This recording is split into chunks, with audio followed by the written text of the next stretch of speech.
పూరా లోకల్. గౌరవ ముఖ్యమంత్రి గారి అధ్యక్షతన 19వ కేబినెట్ సుదీర్ఘంగా ముఖ్యమైన అంశాల మీద చర్చించి ఆమోదించడం జరిగింది. ప్రధానంగా దేశంలోనే ఏ రాష్ట్ర ప్రభుత్వము చేయని విధంగా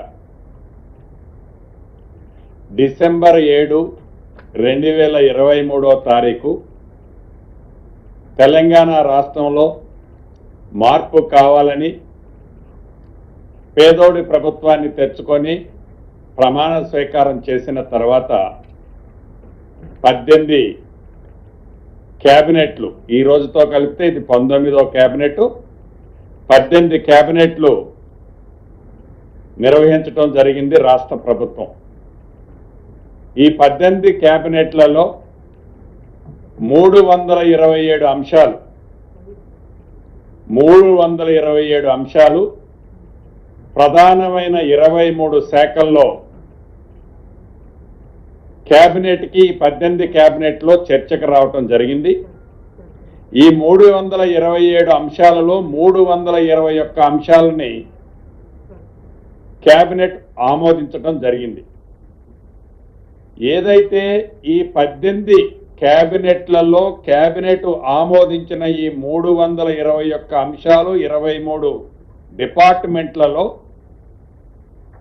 ఏ రకమైనగా ఆ ఆమోదించబడ్డ రాటిఫై చేసిన అంశాలు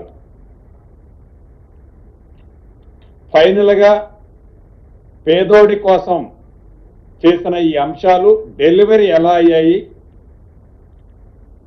దాని మీద మొదటిసారి దేశంలోనే ఏ రాష్ట్ర ప్రభుత్వము చేయని విధంగా ఈ 18 క్యాబినెట్లో అప్రూవ్ చేసిన అన్ని అంశాల మీద క్షుణ్ణంగా అంశాల వారీగా ఇంప్లిమెంటేషన్ ఎలా జరిగింది అనేది ప్రధానంగా ఈరోజు క్యాబినెట్లో డిబేట్ చేయటం జరిగింది. 96% అంటే 96% అంశాలు ఏవైతే క్యాబినెట్లో అప్రూవ్ చేయబడ్డాయో అవన్నిటి ఆల్రెడీ ఆర్డర్స్ ఇవ్వటమే కాకుండా వాటిని ఇంప్లిమెంటేషన్ స్టేజ్లోకి చేయటం జరిగిందనేది క్షుణ్ణంగా ఐటమ్ బై ఐటమ్ చర్చించిన తర్వాత ఈరోజు కేబినెట్ సహచార మంత్రులు, ఉన్నత అధికారులు, 23 శాఖలకు సంబంధించిన ప్రిన్సిపల్ సెక్రటరీసు, సిఎంఓ ఆఫీసు అందరం క్షుణ్ణంగా పరిశీలించిన తర్వాత గౌరవ ముఖ్యమంత్రి గారు, గౌరవ ఉప ముఖ్యమంత్రి గారు, సహచర మంత్రులు ఎక్కడైనా అంశాలలో వారి శాఖలకు సంబంధించిన అంశాలలో ఏవైనా ఇంకా మిస్ అయినవి ఉంటే వాటి మీద కూడా పూర్తి క్లారిటీ ఈరోజు ఇవ్వటం జరిగింది. దీనితో పాటు ఏదైతే రాష్ట్ర ప్రభుత్వం గౌరవ ముఖ్యమంత్రి గారి ఆలోచన కానీ ఈ ప్రభుత్వం యొక్క ఆలోచన కానీ ప్రతి 2 వారాలకు ఒకసారి ఏదైతే కేబినెట్ నిర్వహించాలని గతంలో నిర్ణయం తీసుకున్నామో, ఇవాళ 10వ తారీఖు కేబినెట్ జరిగింది. మళ్ళీ 25వ తారీఖు నాడు కేబినెట్, ఇప్పుడే ఈ కేబినెట్లోనే డేట్ ఫిక్స్ చేసుకుంటున్నాం.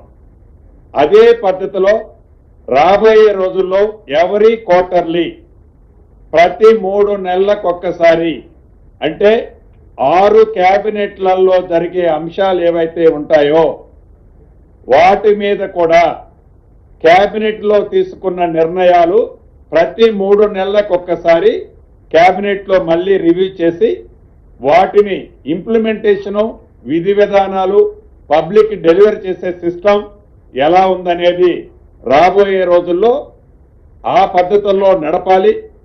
దేశానికే ఈ రాష్ట్ర ప్రభుత్వం, ఈ కేబినెట్ ఒక ఆదర్శంగా ఉండాలి అనే ఆలోచనతో ఒక అద్భుతమైన నిర్ణయాన్ని ఈరోజు కేబినెట్లో తీసుకున్నందుకు మనస్ఫూర్తిగా రాష్ట్ర మంత్రిగా నేను కూడా చాలా వ్యక్తిగతంగా ఆనందిస్తున్నాను.